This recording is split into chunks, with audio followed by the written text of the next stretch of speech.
নমস্কার বন্ধুরা, সুলতান হেসেলে আপনাদের সবাইকে স্বাগত। আজ আমি পাবদা মাছের রেসিপি নিয়ে এসেছি। এখানে আমি 6খানা পাবদা মাছ নিয়ে নিয়েছি। আর আগে থেকে আমি পরিষ্কার করে ধুয়ে নুন, হলুদ আর সামান্য একটু তেল মাখিয়ে রেখেছি। কারণ মাছগুলি বাজার থেকে কিনে আনে সঙ্গে সঙ্গে নুন হলুদ না মাখালে মাছগুলো পচে যেতে পারে। মাছগুলো আমি সরিয়ে রাখলাম। এরপর আমি কিছু মশলা নিয়ে নেব। এখানে নিয়ে নিচ্ছি আমি পোস্ত 2 চামচ। এরপর নিয়ে নেব সাদা সর্ষে। আপনারা কালি সর্ষেও নিতে পারেন, তবে আমার রেসিপিতে সাদা সর্ষেই ভালো হয়, তাই আমি সাদা সর্ষে নিলাম।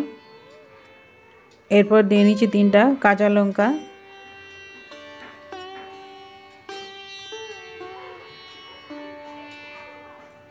দিয়ে এটাকে আমি শিলে বেটে নেব। শিলে বাটলে এই রেসিপিতে খেতে ভালো হয়। আপনারা চাইলে মিক্সিতেও বেটে নিতে পারেন। আমি শিলে কিছুটা বেটে রেখেছিলাম, দিয়ে আবারও মিহি করে বেটে নিতে হবে। একবার বাটা হয়ে গেছে, আবারও মিহি করে বাটছি। আমার এই রেসিপিটি আপনাদের যদি ভালো লাগে লাইক আর সাবস্ক্রাইব করতে ভুলবেন না যেন। আর এই রেসিপিটি আপনারা যারা এতদূর পর্যন্ত দেখছেন তারা যদি একটা লাইক দিতে ভুলে গেছেন তাহলে একটা লাইক দিয়ে দেবেন। আর কমেন্ট করে জানাবেন আপনাদের কেমন লাগলো আমার এই রেসিপিটি, বা আপনারা কিভাবে বানান। আমার 2বার করে বাটা হয়ে গেছে, খুব মিহি করে আমি বেটে নিয়েছি। এরপর আমি পরিষ্কার করে তুলে নেব।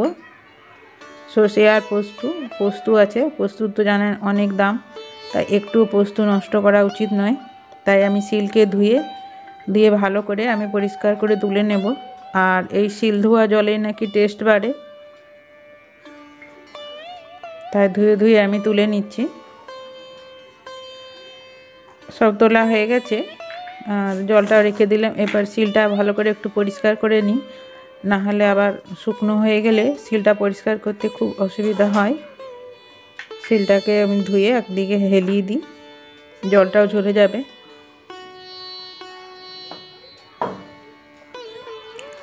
তারপর এই জায়গাটা একটু পরিষ্কার করে দিয়ে আমি রান্নাঘরে চলে যাব।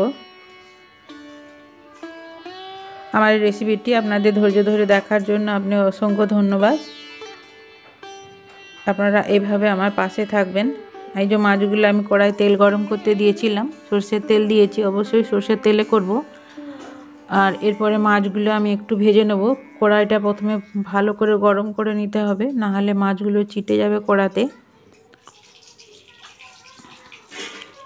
দিয়ে মাছগুলো মিডিয়াম আঁচে ভেজে নেব। আর খুবই নরম মাছ, মানে সাবধানে ভাজতে হবে।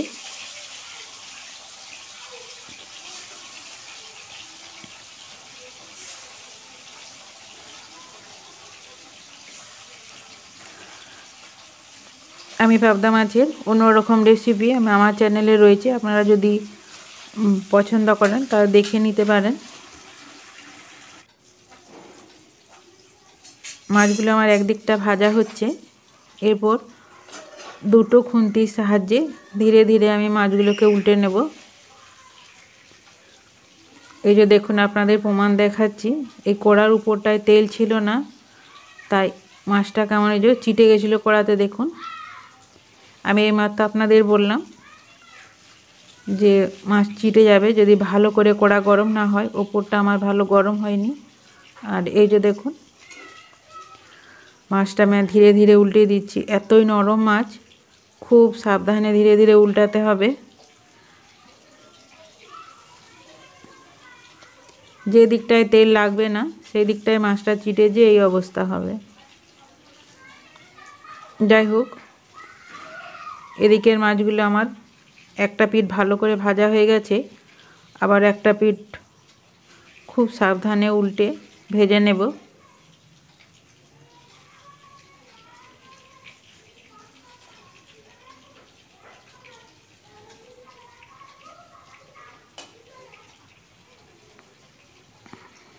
এভাবে আমি সবগুলো উল্টে নেব।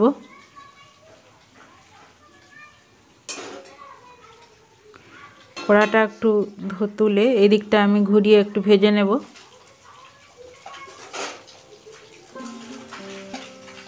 এই তিনটে আমার ভাজা হয়ে গেছে, আমি এই তিনটেকে তুলে নিচ্ছি তেলটা ঝরিয়ে।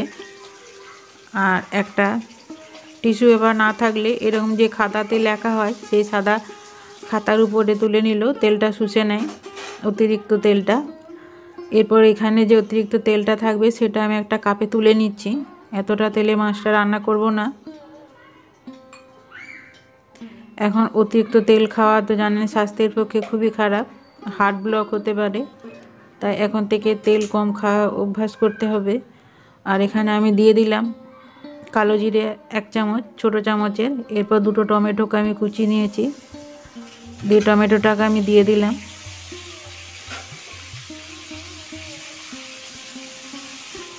দিয়ে টমেটোটাকে যতক্ষণ না নরম হয়েছে ততক্ষণ আমি ভেজে নেব।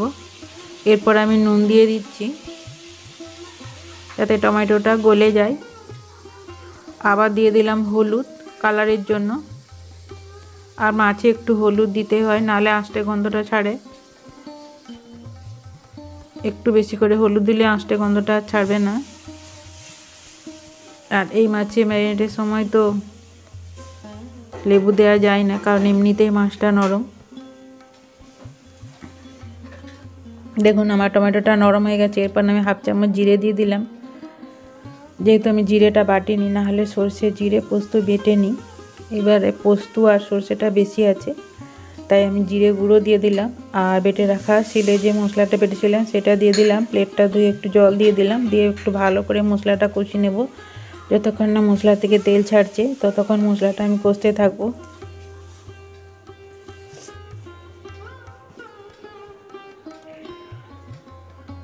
দুই মিনিট সময় ধরে আমি মশলাটা দেখুন কষে নিয়েছি।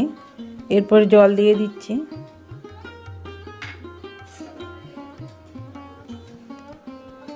আর এটা মাছটা যেহেতু বেশি ফুটাবো না তাই একটু ঘন ঘন গাঢ়ই মশলাটা গ্রেভিটা রাখছি। এই দেখুন এরকম গাঢ় হবে, আর মাছের গায়ে ভালো করে লেগে থাকবে। এরপর একে একে মাছগুলো আমি দিয়ে দেব।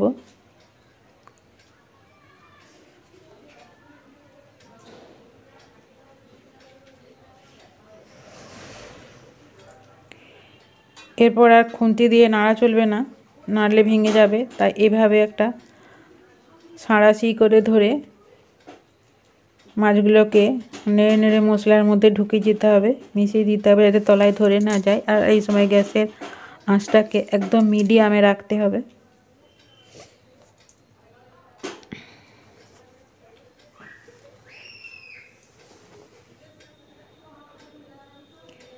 এই যে দেখুন এটা আমার হয়ে গেছে। এরপর আমি আবার একবার নেড়ে দিচ্ছি। এরপর কিছু ধনেপাতাকে আমি কুচিয়ে দিয়ে দেব। একবারে কুচিয়ে ছড়িয়ে দিচ্ছি আমি।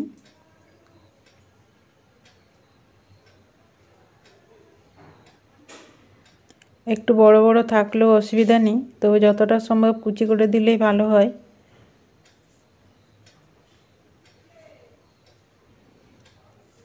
এই মাছের রেসিপিতে ধনেপাতাটা দিলে খেতে খুব ভালো হয়। আর যদি না ভালো লাগে তাহলে নাও দিতে পারেন।